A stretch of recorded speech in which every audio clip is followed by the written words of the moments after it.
Hello, everyone. Thank you so much for joining us today and welcome. My name is Sierra, and I'm the Director of Admissions and Program Services at the Data Incubator, and we are a fellowship, scholarship, and placement company. We've promised you an excellent info session that will be led by one of our instructors, Rich Ott, today, and we'll be reviewing how to test code with Pytest. We'll have Rich introduce himself in just a minute. Just by way of agenda to start things off, I'm going to give you a quick overview of our programs and everything that we offer. Then I will hand off to Rich, who will lead us through our discussion, and then we'll leave some time for questions at the end. A couple of housekeeping items. Today's session is scheduled to last 1 hour, including our Q&A, and all participants are muted to enable speakers to answer as many questions as possible. We do ask that if you have a question that you place it in the Q&A box. You'll notice there is a chat box feature here as well. The chat box will be used for general announcements and resources. So please avoid putting questions in there. We want to make sure that we don't miss your question and we can answer as many possible as live during the session today. And then if you have a question that we don't get to during the session, or perhaps you don't feel comfortable asking in a group session, you're always welcome to email us at admissions@thedataincubator.com. We'll be happy to either answer your question or schedule a call with a counselor outside of this session. And this session is being recorded today. A recording of this session will be sent to all registered attendees approximately 72 business hours after we conclude our session today. And now I will pass to Rich to introduce himself. Hey everybody, my name is Rich. I am an instructor here at the Data Incubator. I'm usually associated with the data science program, but I do pick up some of the data engineering stuff as well. I am currently based out of Maryland. I was in California until fairly recently. You can see my little bio there on the screen. So my background is as a particle physicist, and then I moved into industry. I worked as a data scientist for a little bit before coming here and joining the Data Incubator. And I've been here for a little bit over 5 years. Thanks, Rich. So again, I'm going to give you a quick overview of our programs. If you're not familiar with the Data Incubator, well, our programs here were focused on training people to become data scientists and data engineers. And you may be wondering why that's important. Well, it's really because data professionals have the ability to work with the latest tools on unstructured and structured data to drive business value. This is a big need in the world right now. We work with companies in a variety of industries ranging from tech, finance, to retail, healthcare, and many more. Every company has data, and they can use this data to drive value for them. So we know that there are a lot of other data-focused programs out there, so I'm sure you're wondering what we do at the Data Incubator that's just a little bit different. What we found is when you look at training, there are 2 different types, one being fast-paced and efficient, and 2 being slower and focusing on understanding and completion rates. University is one example where you'll receive a more detailed understanding, but with a lot more time invested. And then on-the-job training is usually very quick and efficient, but maybe you're not fully understanding what you're doing. So at the Data Incubator, we've taken all of these aspects and combined them together to find a great middle ground for training. Our program is fast-paced, so you walk out of the program knowing a lot about data science and data engineering. But most importantly, the program focuses on the real-world business applications of what you're learning. It's also really great. All of our instructors here are PhD and master's holders, and many of them have completed this program themselves, so they know how to provide that in-depth training that you're looking for. For our summer 2023 cohorts, we'll be continuing to offer our 3 data-focused programs. We'll offer our full-time data science fellowship, our more flexible version of that with our part-time data science fellowship, and also our full-time data engineering program as well. I want to take some time to review the similarities and offerings for all 3 of our programs. All of our programs are intense. They're built around hands-on data-focused curriculums, and we offer both full-time and part-time for our data science program. And both programs are packed with a lot of information and tools. Each week of our programs will focus on a different data tool or approach. And in addition to our lectures, we have our students participate in hands-on practice. And we really believe in fostering an interactive learning environment. And so in each program, students will work on mini projects that focus on the data tools you're studying. Additionally, our programs are very collaborative. We want students to not only work with their colleagues and instructors, but to also have the opportunity to network and connect with our hiring partners. And all of our programs are career focused. We have career coaches that help you succeed in your data focused careers.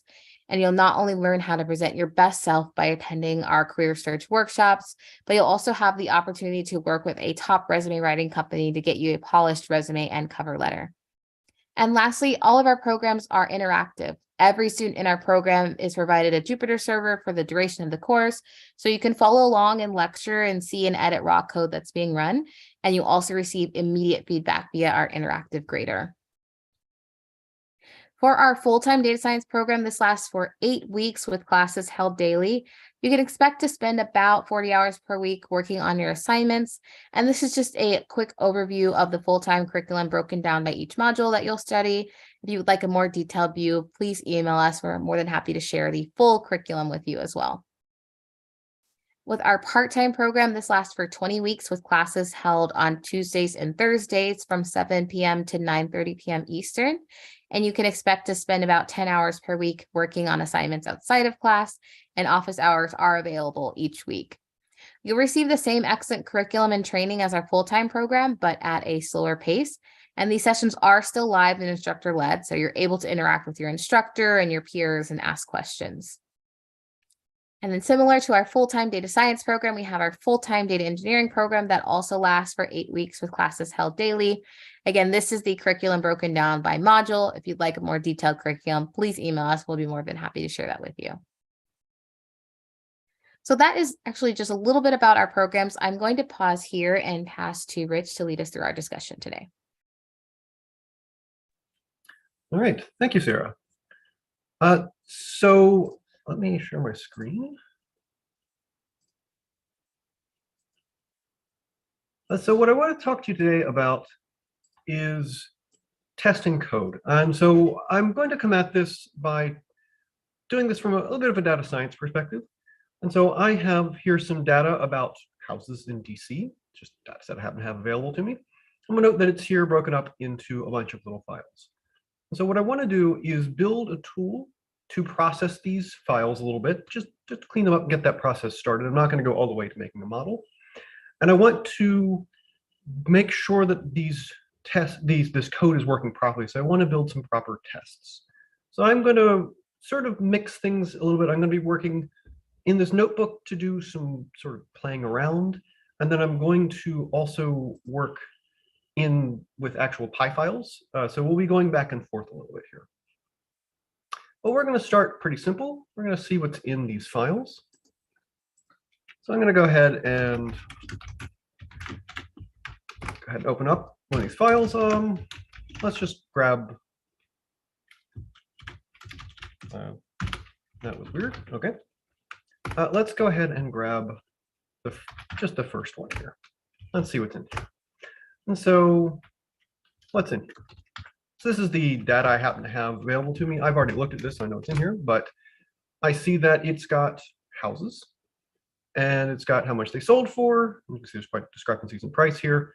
The number of rooms, number of bathrooms, a bunch of information, and it's come here as a CSV file. So we will look at the CSV file itself. It's just a pretty standard CSV file. There's nothing interesting here.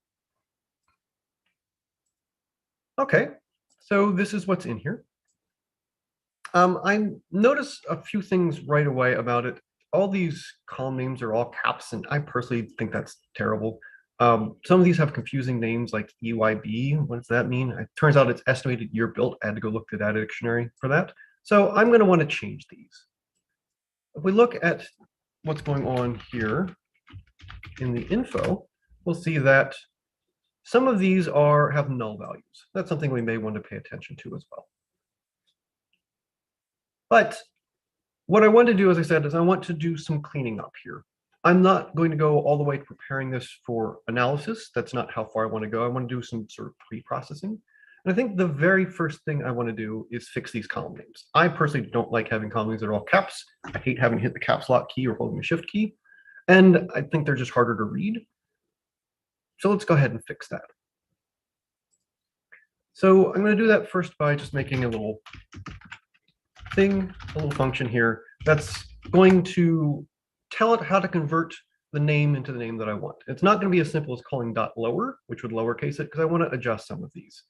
Like I said, I don't like EYB. I also don't like this. This is just the neighborhood it's in. It's technically the neighborhood it was assessed in, which is why it's got this weird name. I'm just going to change that to neighborhood. So let's go ahead and make a function to do this. And then we will build a second function that will actually apply this function to our data frame. And I'm going to give this a little bit of a doc string. So just to be good programmers, we'll go ahead and be a little careful about this. And so I'm going to build a pretty simple thing. I could put a switch statement here, but I'm just going to do if else. So if it's EYB, I'm going to have it be year built. I guess I could return that.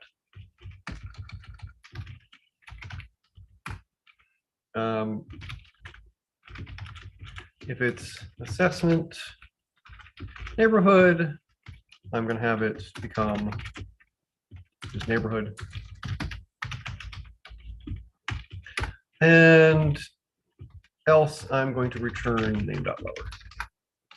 All right, straightforward, simple. We can do a little bit of testing here just by hand. Let's make sure it's working. So if I give it some column, I should get back that on all lowercase. I do. I give it EYB, I should get back year built. I do. If I give it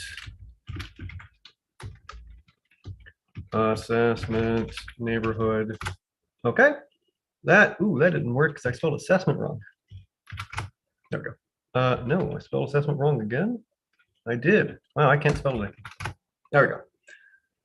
Okay, so that's working. Now, what we just did here was did a little bit of poking at it to test it. And this is fine if we're just playing around, but this isn't great in sort of a formal situation because I want this to be a set of tests that I can just run over and over again in case I start messing with this thing, and we are going to mess with it. So before we get to that, though, I want to build the rest of this out where I can change these column names.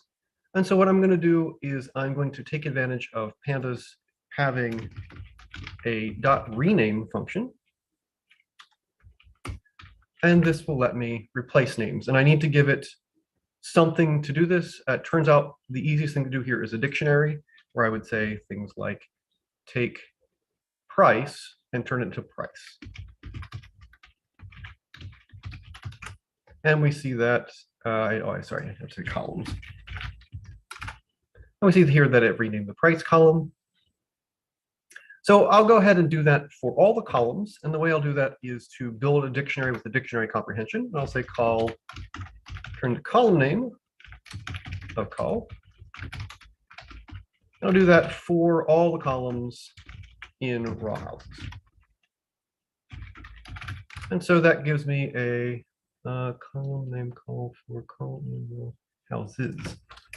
And that gives me a nice mapping, turn price into price, rooms into rooms, half bathroom to half bathroom, and importantly, EYB is getting turned into this year built. I might want to go back and like fix land area and stuff, but bridge will cross when we come to it. And so I want to apply this to my whole data frame. I'll just replace this with this.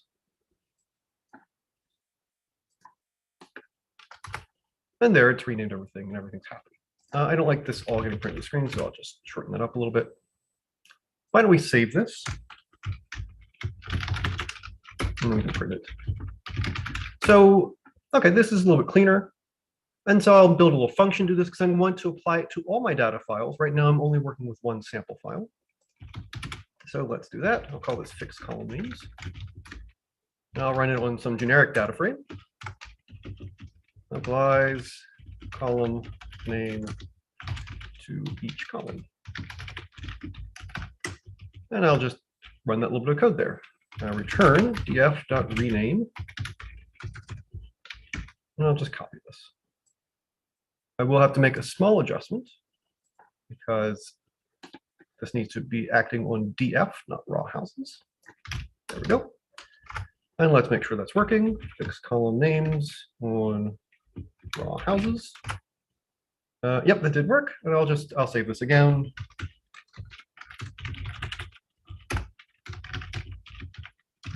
two should be the same. Okay, so we're off to the races. And this seems to be working.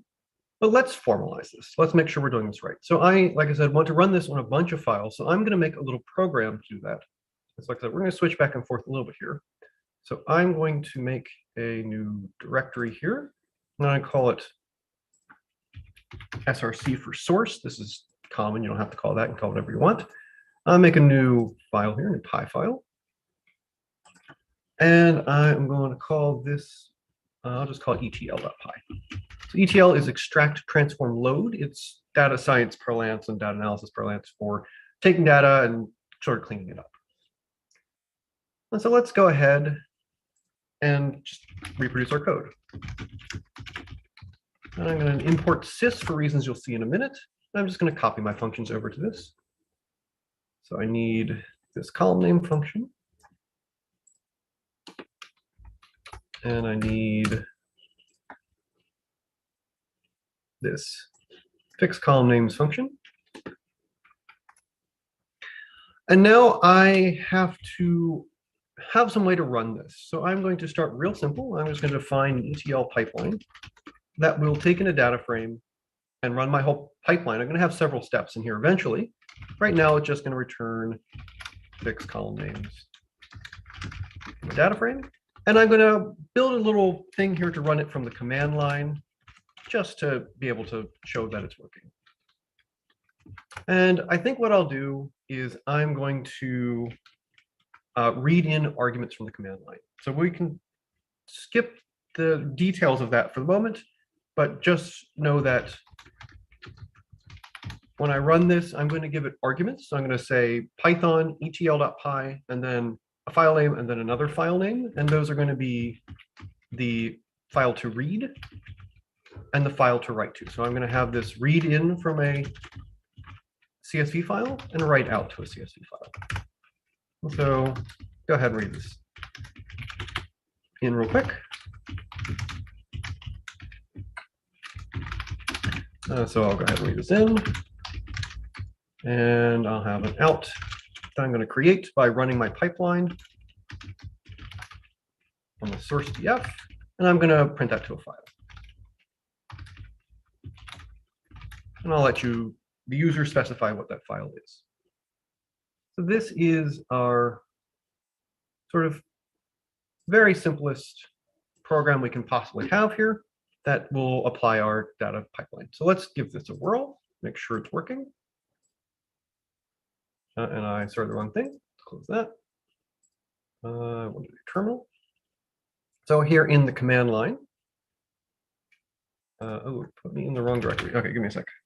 Ignore what I'm about to do. This is something I have to do on my computer because I'm running this on my computer. So don't worry about that thing I just did, but oh, no, not that directory. I want webinar, Pytest. All right, so here's our files, here's our source. So let's go ahead and give this a whirl. Python etl.py. I'm going to run this with an input file that I'll just pick the one we've been working with. And an output file, I'll just make that, I don't know, test.csv. Should only take a sec to run. Everything seems to have run okay. Now it's not doing very much yet, so this should have just changed these column headers. That does appear to be what it did, but I'll note that it also printed this index, so I may want to suppress that. So let's get rid of that. Index is false. Try that again. And there, okay. So just change the file headers for now. Okay, so far so good. But like I said, I want to make sure this thing is working. Let me move this over here. So what I'm going to want to do tests on it.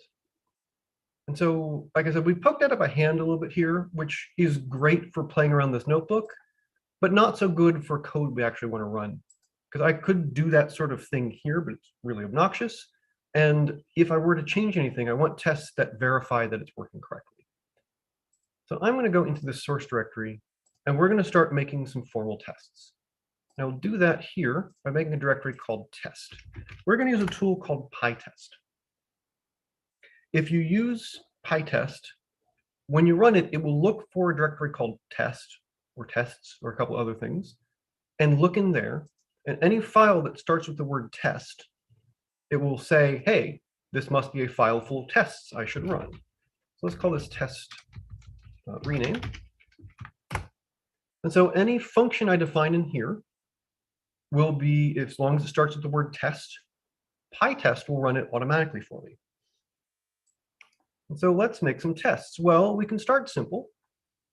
What do we do here? We just poked at a couple of these things to make sure they worked. Let's try that. I will have to tell it to import the things that are in my ETL file here. So I'll just import these. And I'm going to import pandas as PD because I might need that. So let's start set. We'll call this test single name. So this is a function, and what Pytest will do will be run this function and see if it works. How does it tell if it works? It's looking for it to throw an error. If it does not throw an error, it says it worked. So for example, I have my fixed column names, or if I have, let's see, let's do this one. If I have some function that def sort of works, x, and it just returns whenever x. If I run this on 3, everything's happy, but if I run this on 0, I get an error. So it's looking for it to throw this sort of error. Okay, fine, that's just going to check if it's like breaking, but we can actually enforce errors here. What we can do is we can use the keyword assert. And this is a check to see if something is true. So if something is true, 1 is 1 equals 1 is true, I get nothing. But if what I assert is not true, I get an assertion error. And so this is traditionally how we do this. So I'm going to put some asserts in here. And this will say, hey, if the following statement is true, great. If the following statement is false, throw an error. And so I'm going to assert that column name, that's etl.column name, run on, let's say, price, returns price. We assert etl.column name EYB is year built, and we assert etl.column name assessment, assuming I can spell it correctly this time, is neighborhood. So we have built our first little test. So we're going to activate Pytest, and we'll run this function and tell us if it worked or not. And so I can just run that by doing python-m Pytest. And it's gone and looked, and it said, hey, I found this test, and I ran it. And this produced just this green dot to show that it worked. I actually don't like that. I like to have a little more output, so I'm going to give it the -v, which is verbose. So it's going to tell me which individual tests it ran. And so it says, hey, you had this single name thing. I ran that, and it worked. Great. Now, as we're building these tests, generally what we do is we start thinking about different cases we should handle. For this one case we haven't thought about is what to do if the name is a blank. So if my name comes in as, for whatever reason, there's a column that's named an empty string. What should I do? Well, I've got some options. If I just run my function as is, it just returns an empty string, which technically is fine, but I think I don't like that, and I want to do something better, so I'm going to make sure that it does something else. But I've already got 3 asserts in here, and this is getting a little long. So I'm going to use a tool that Pytest provides me that allows me to feed a bunch of arguments to a test. So here I've got 3 asserts, which is actually kind of bad practice. Instead, what I want to do is I want to make something that I can run lots of names through. And the way I'll do that is with a tool in Pytest. So I'll need to import Pytest now. If I can get my, there we go. And Pytest has a tool called parameterize. And I'm going to have to make sure I get the spelling right because I always misspell that. Parameterize. There we go. And I'm going to give it a function that I'm going to say takes 2 arguments. I'll call them before and after. And I'm going to assert that when we run our function, we get the result we expect. And now this parameterize is going to let me hand it a whole bunch of different arguments. And I'll say, these are your arguments, before and after, and here's the values I want you to take with them. So let's try unchanged. That should be unchanged. And let's try some silly thing. And we expect that to come back just lowercase.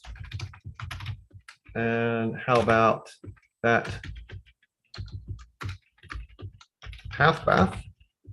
That's going to come back as half bath if everything goes according to plan. And if I have this, which is not EYV, it's EYY, I should just get lowercase. And now if we run this again with this parameterize, it's going to try to run this function again, but putting before being unchanged and after being unchanged, then before being this and after being this. It's going to run them as separate tests. This lets me test a bunch of things all at once. And I have an error. Syntax, I have a typo. Oh, I do have a typo.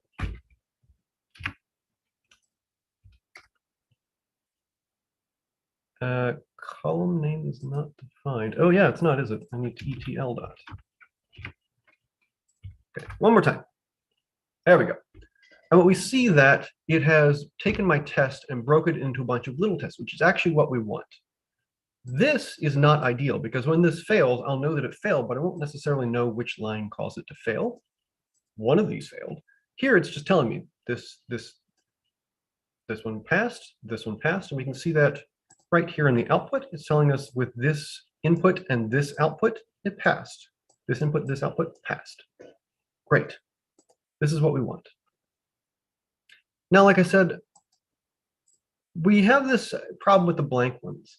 I think what I want that to be is I want that to be, if you give me a blank one, I want it to come back with unknown. I don't like the blanks. Now, of course, my code does not currently do that. So this test fails. And it tells me it failed. Assertion error, assert blank equals unknown. So it failed. So let's go ahead and fix that in the code. And so all I need to do is add another if else here. And I'll return unknown. Now we should pass our tests. And we do, and everything is happy. So this is making a couple of points about these tests. One is that this is now automated, so that every time I make a change, I don't have to go back and check to make sure by hand, oh, did my change break this? Did my change break that? It just sort of works. This just checks everything for me. In addition, this is going to tell me specifically what failed, and it lets me think of test cases I may not have thought of when I was just poking at it. And as I add them, this is just testing behavior more. Now, if we were doing this for real, we'd have a lot more test cases than this. We test all sorts of weird things like non-English characters, and if it gives me some sort of strange string that's numbers or has all kinds of weird punctuation in it, what it would do. In the interest of time, we're not going to do that. So, great. But we've only tested this part of our code. We have not yet tested this part of our code. So to do this, I'm just going to make a little data frame. Now I happen to have a data frame ready to roll in another notebook, so I'm just going to copy that over. So here's a nice little test data frame. I just want to make sure that it's working properly. So I've got an empty one, I've got that EYB that gets altered, and then I got some messy stuff. And I run my fixed column names on this. The fixed column names in the notebook isn't updated, is it? We should fix that. So let's fix that. And try that again. There we go. All right, so this is the behavior we expect. And so we'll just formalize this into a test as well. I also want to make sure that these numbers aren't getting changed by this process. Clearly they're not, but I want to make that a formal test as well. And that is actually a little harder than it sounds, because I can't just do, call this after test or after change. I can't do test df is after change, because it gets confused because they don't have the same column names. So it doesn't know how to actually do this properly. So I'm going to cheat a little bit, and I'm going to take advantage of the fact that these have a values, which strips all the columns and stuff off, and these should be the same. And they are, but that gave me a grid of truths, which assert is not going to know what to do with.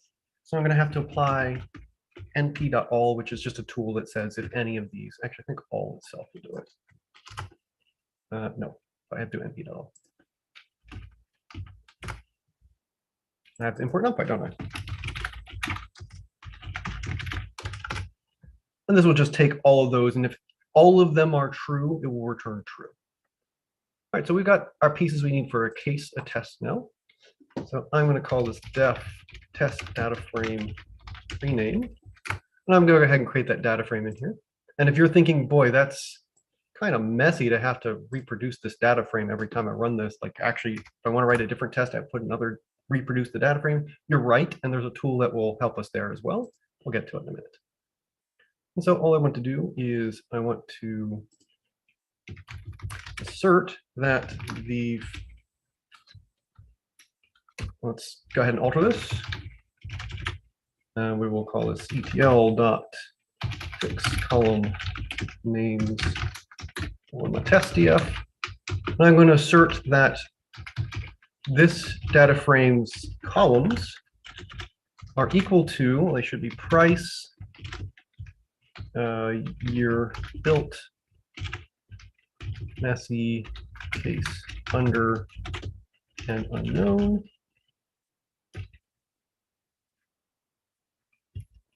And I will also assert that np.all of fixed df.values is test df.values. And hopefully I've written that test correctly, and we should be passing.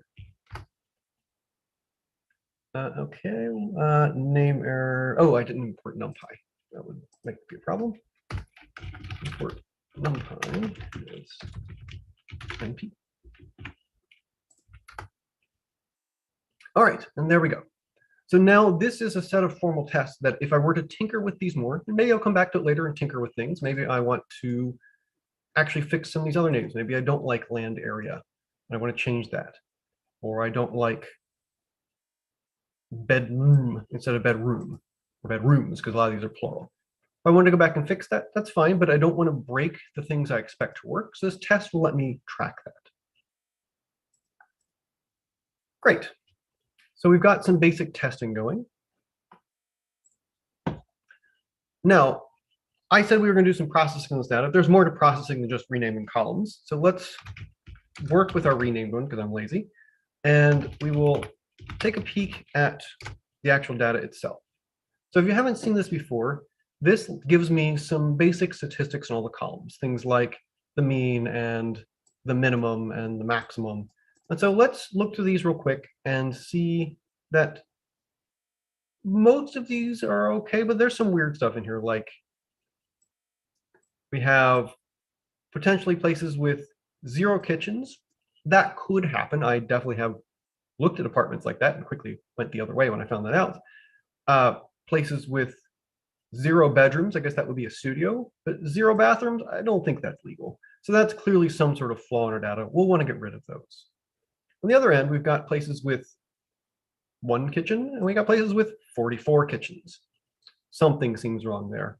And in fireplaces, we have a place that claims it has 293,920 fireplaces. That is clearly something wrong with the data. So we will do some simple filtering to get our processing here. Now, again, if we had more time, which we don't, I would go through a whole thing where we would check all of these columns individually. I would probably try to do something to maybe make latitude and longitude a little more useful, but we're going to make some simple filtering.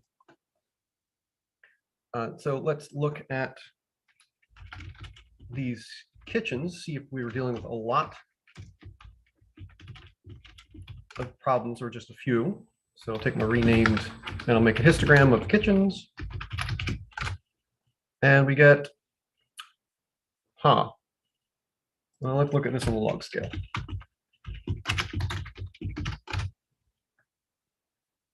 It's just really one outlier, it looks like. So I'm going to go ahead and filter these. I'm going to cut this, see what we get if we, I call it rename. Kitchens.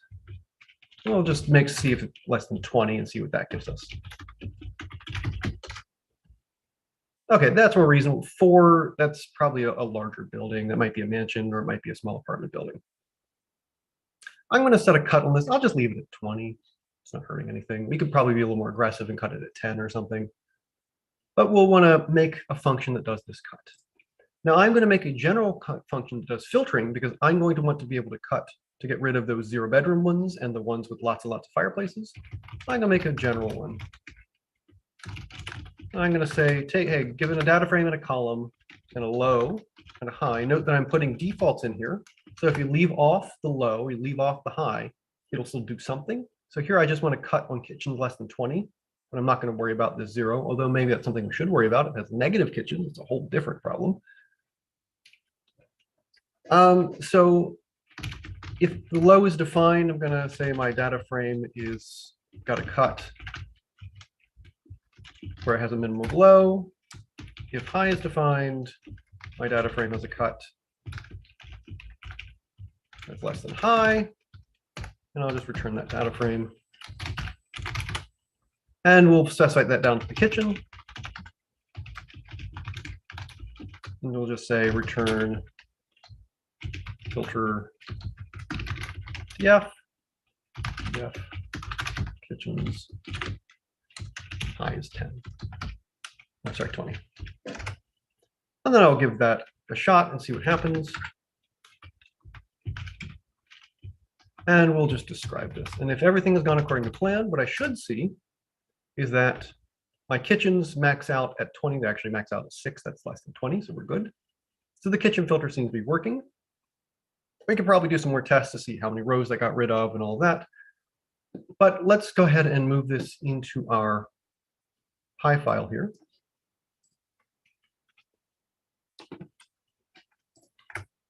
And I'll also want to update my pipeline while I'm at this. I'll say df equals column means df return kitchen filter. Yep. I need to copy that kitchen filter over.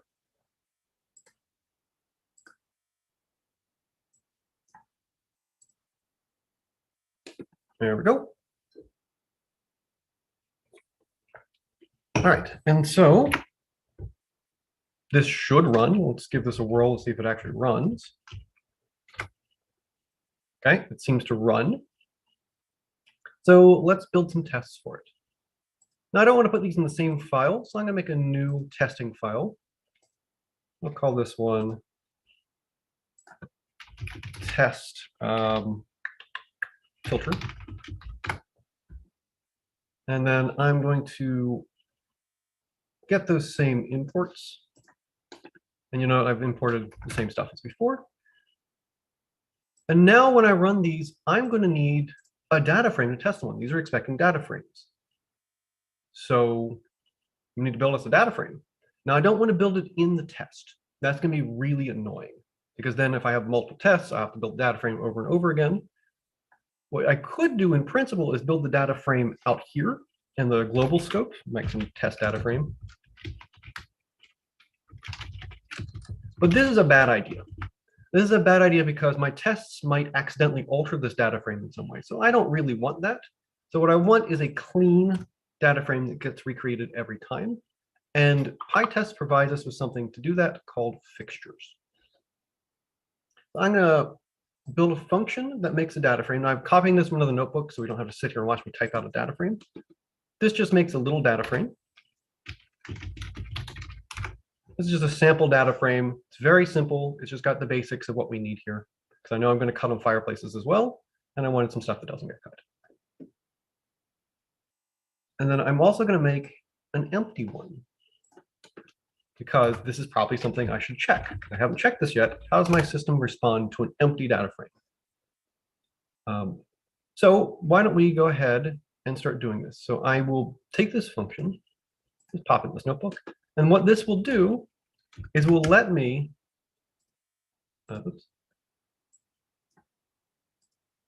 it will let me recreate these data frames fresh every time a test runs. So each test that I run will get its own copy of these. I just have to tell Pytest to do that. I do that by marking these as what's called a fixture.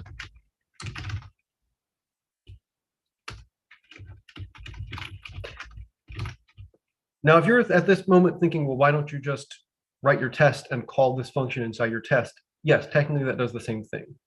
By marking it as a fixture, Pytest is a little more aware of it and does some extra stuff kind of in the background with it. But you're right, that would work just fine for us. All right, so let's go ahead and make some tests on our filters. Maybe I'll test that it works low if I filtered some data frame. Let's start doing some cuts here. And I'll set low is, let's say 8. And then I want to assert that my number of rooms, the min is less than or greater than or equal to 8. Just that the filter work properly. I'll build one of these for the high end.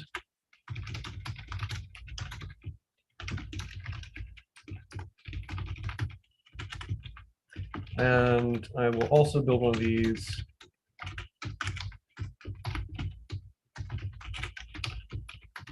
so I'm just asserting that this behavior is the behavior I expect, just to make sure that no one messes this up later. And these tests are particularly important when you're working with more than one person, because I might be making some code changes, you might be making some code changes, and we do something that's incompatible, the test will break, and it will tell us that, well, something went wrong, and it could be something very subtle. That's what these tests are supposed to catch. And I'll just do a band check as well. That's LDF. And I'll say filtered ETL filter EF. LDF. We'll run this on the rooms. Low is 3, high is 10. And I'll just assert that the rooms, that the min is greater than 3, and max, oops, is less than or equal to 0. So these are some basic tests. That seems good to me. I'll want to put a test in the kitchen, but let's cross one bridge at a time here. Now I also have this empty data frame, so let's just make sure that the thing doesn't break when we feed an empty data frame. Test empty, we'll call this filter empty, empty EF, and I basically just need to run this, make sure it doesn't break. I'm just going to copy this. Now you'll note that in each of these functions, I'm feeding feeding as an argument to the function the name of my fixture. And that's how Pytest knows which fixture goes with which test. And I'll just assert that the land of this filter is 0. Make sure it didn't break. Now we'll run these again. And you'll note that it ran all my old tests. And it now ran these new ones as well. So here's my old ones. Here's the new ones. And one of them failed because I have a typo. Filter. Yeah, there we go.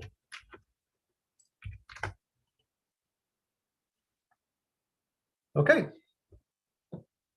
Now, another thing that may hop out to somebody is what happens if I run this for a column that doesn't exist.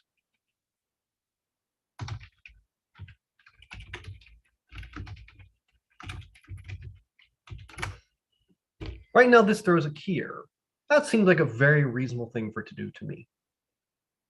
So what we can do here is we can just codify that into a test to make sure that if somebody gets a little bit ahead of themselves and tries to be too clever, this will throw an error if they change the error. And we do this in Pytest by saying Pytest.raises, and this is telling it, hey, this thing's going to throw an error, and specifically going to throw a key error. So if someone got kind of clever and decided to change the error to another kind, which is something you can do, this will throw an error.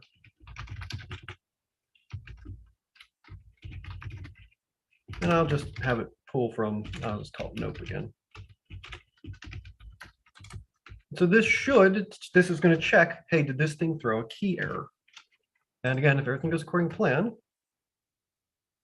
I did it again, filter df.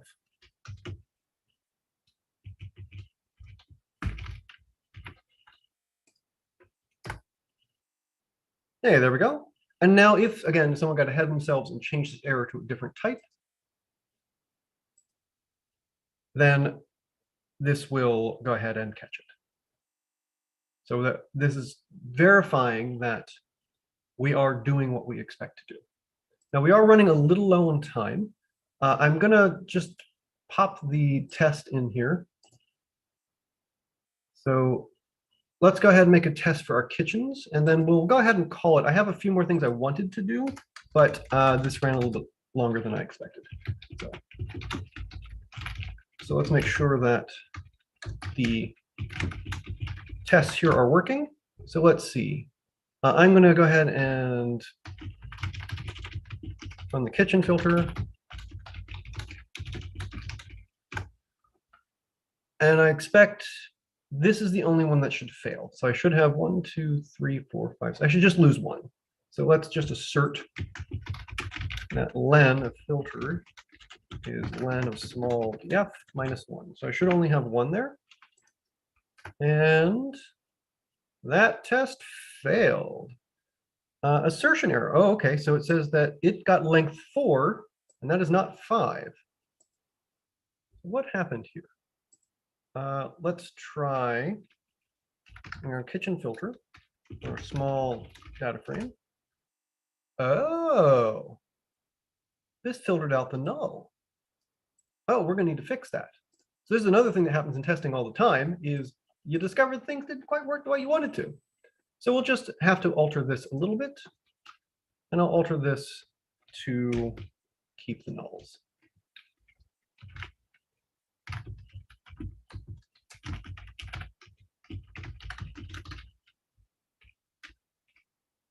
And put parentheses around this because of how pandas works.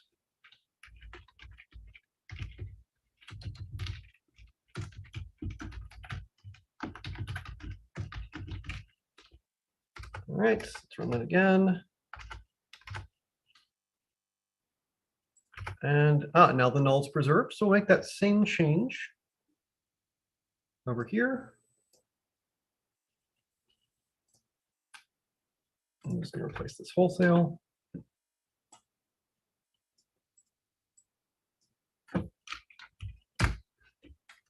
And now it should be passing our tests. And it is. All right, so at this point, I actually have a few more things I want to do, but we are out of time. So the next, I'll just talk about what I want to do next. So I wanted to use this same process to write a filter on the fireplaces and cut them at something reasonable like 5 or 10. So it would just be a simple def fireplace filter. Yeah. Turn filter df, df, places. I equals 10. And do the same process there where we would go ahead and create some tests for it, make sure it's working properly. And then I want to do one final test, which we don't have time for, which is what's called an integration test. So what we've been doing so far are what are called unit tests. They are testing individual pieces of code. So I tested this function, I tested this function, tested this function. But I want to test that everything works together. And there's a lot of different ways to do it. But in my case, what I was planning to do was create a big old data frame, and I have the code for that, which I can just show you. Make this big old data frame here, which mocks a real data frame, run it through all of my functions in one test and make sure these tests work. And so they would look like this. But we are out of time, so I'm going to go ahead and call this now. There is a question that I will address. Is there a good way to discount outliers in data without using a specific number, a technique that can be applied to all columns without knowing the data, something distant mean median, something to be computation sheet? So there are many outlier filtering techniques, but they have their own strengths and weaknesses. So one outlier technique that people often use has a funny name, winnowization, I think is called, where you get the mean and standard distribution, and you look for things that are more than 3 standard distributions out and drop them. There's other ones that do something similar, but you take the median and you look at how far out the 75th percentile is, and you go a certain number of times further than that out and drop those. There are techniques like that that do solve this problem. They have their own strengths and weaknesses. I'm using a fixed number here just for simplicity, but you could do that, and then your test would look slightly different, where you would be testing things like, are there any points that are outside that expected distribution numbers? So yes, those techniques do exist, but I was going for simple here. And then if you have other concerns about outliers, there are more advanced outlier determining techniques that are computationally expensive, which are much better, but come at a high computational cost, like one class support vector machines. What does with Pytest raises key error actually mean, i.e. what is with doing under the hood?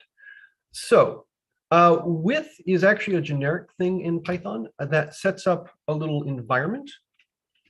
So in a simple example, in a normal code, I could say with open DC properties 0 as f lines equals f dot lines.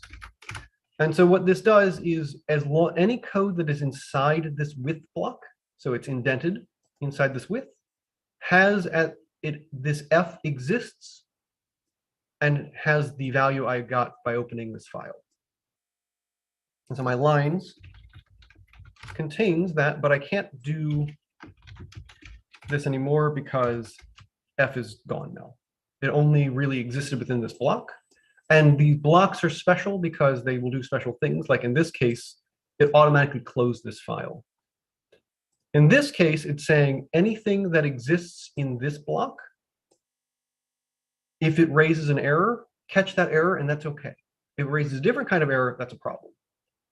So this is a little bit of Pytest code that is, it's basically got a fancy try except in it that's looking to catch key errors specifically.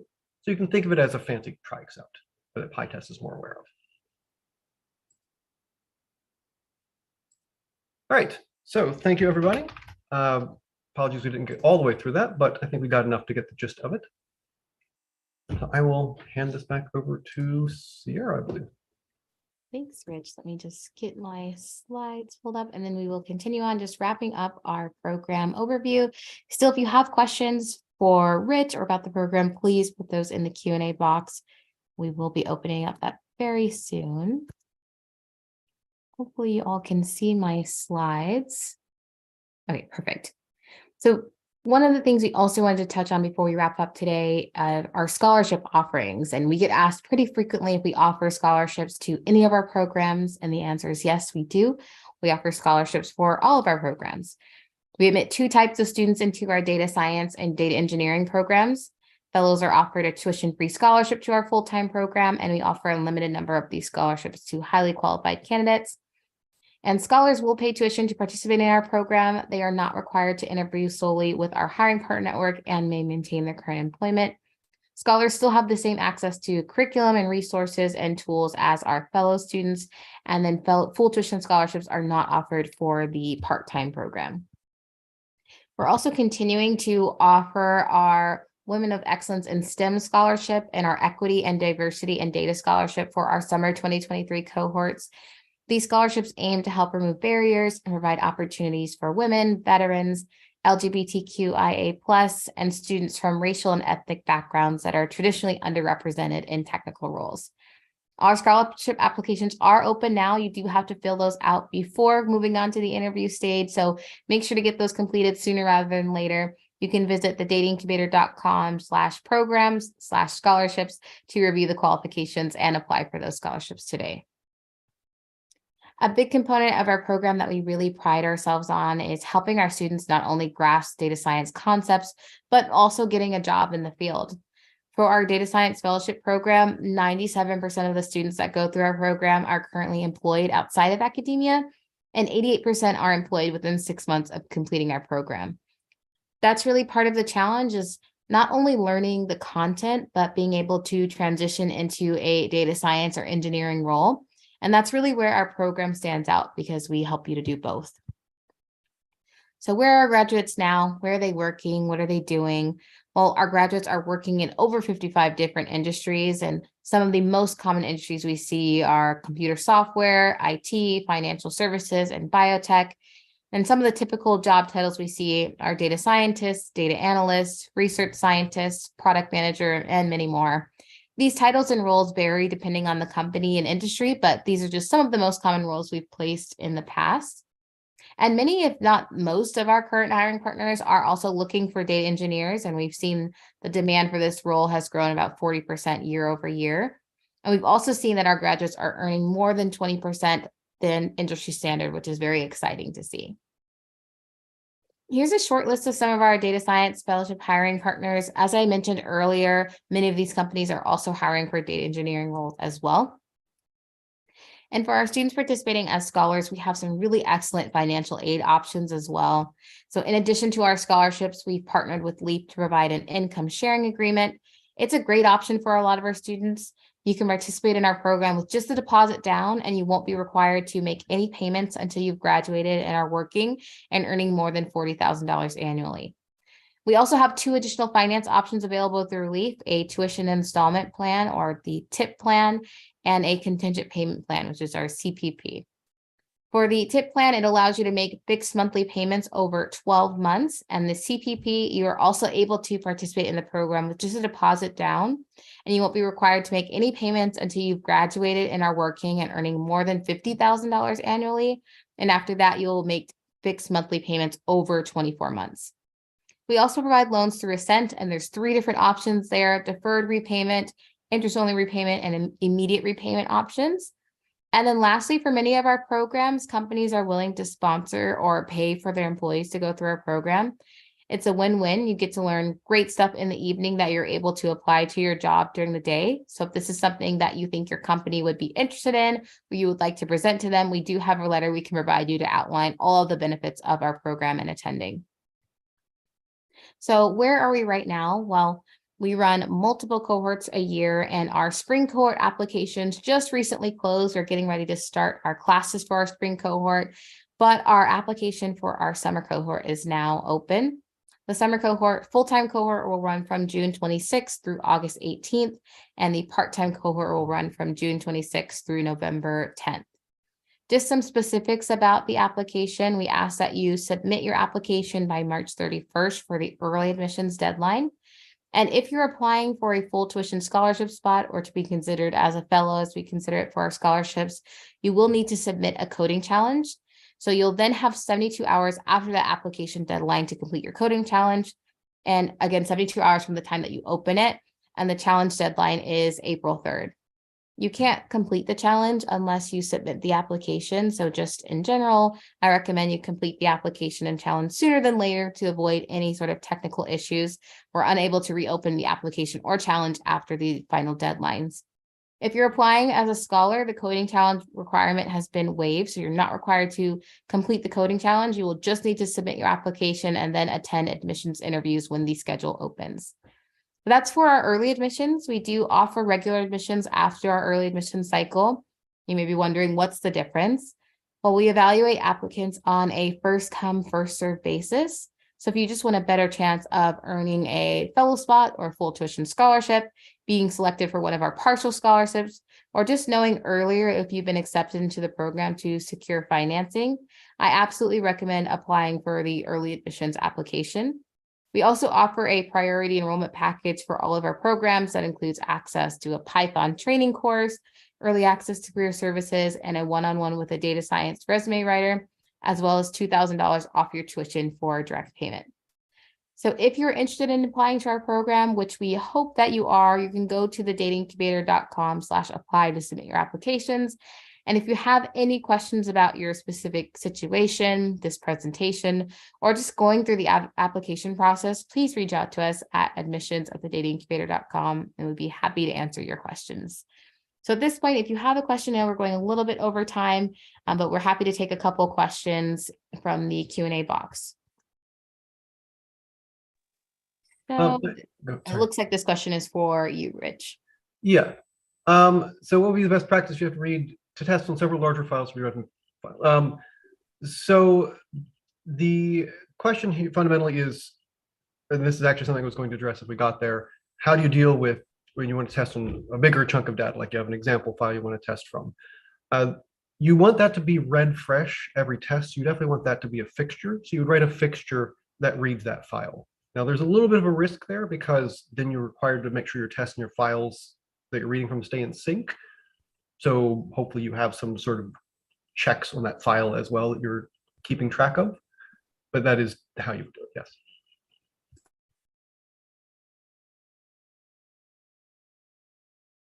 Well, it looks like those are all of our questions. Thank you so much, everyone, for joining us today. We've dropped several links in the chat, so if you haven't already, go ahead and open those to view our scholarship options, the application.